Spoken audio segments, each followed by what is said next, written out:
আসলে সরকার যেটা চিন্তা ভাবনা করে দিয়েছে সেটা হচ্ছে যে অটোর এবং ব্যাটারি চালিত রিক্সাগুলো অত্যাধিক পরিমাণ বেড়ে গেছে, যার সংখ্যা অগণিত। এটা বেশি বাড়ার কারণে বিশৃঙ্খল তৈরি হচ্ছে, অ্যাক্সিডেন্ট বাড়ছে। তো গভর্নমেন্ট যে নির্দেশনাটা দিয়েছে বর্তমানে এই গাড়িগুলো আটকের বিধান করে দিয়েছে। আমরা সেই অনুযায়ী সরকারিভাবে আমরা এটা আটক করছি। আপাতত আস্তে আস্তে এটা সব জায়গাতে চালু হয়ে গেছে। প্রশাসনের নির্দেশনা মোতাবেক আমরা কাজ করছি, তাতেও ওনারাও সচেতন হচ্ছে যেন মূল রাস্তা ব্যবহার না করা হয়।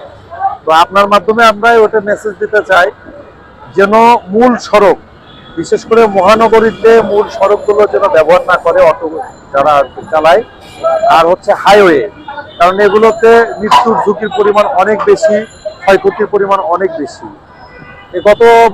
গতকালও দুটো অ্যাক্সিডেন্ট আমার সামনে হয়েছে, আজকে সকালে হয়েছে এবং মারাত্মকভাবে আহত হয়েছে। তো এটা আমরা চাই না যে এইভাবে নিয়ন্ত্রণহীন অবস্থায় যানবাহনগুলো চলুক। লোকালয়ে চলবে, লোকালয়ে অনেক ধরনের রাস্তা আছে, অনেক ছোট বড় মিলে অনেক রাস্তা আছে, সেগুলোতে তারা নিয়মিত চালাক। সরকার এদিকেও সজাগ আছে যে কারো মানে ক্ষতি করা যাবে না।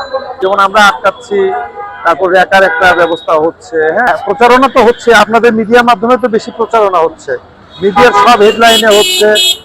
আমরা আমাদের ট্রাফিক ডিভিশন থেকে কিন্তু কন্টিনিউ প্রচারণা চালিয়ে যাচ্ছে যে নিবন্ধনবিহীন কোনো যানবাহন রাস্তায় চলাচল করা যাবে না।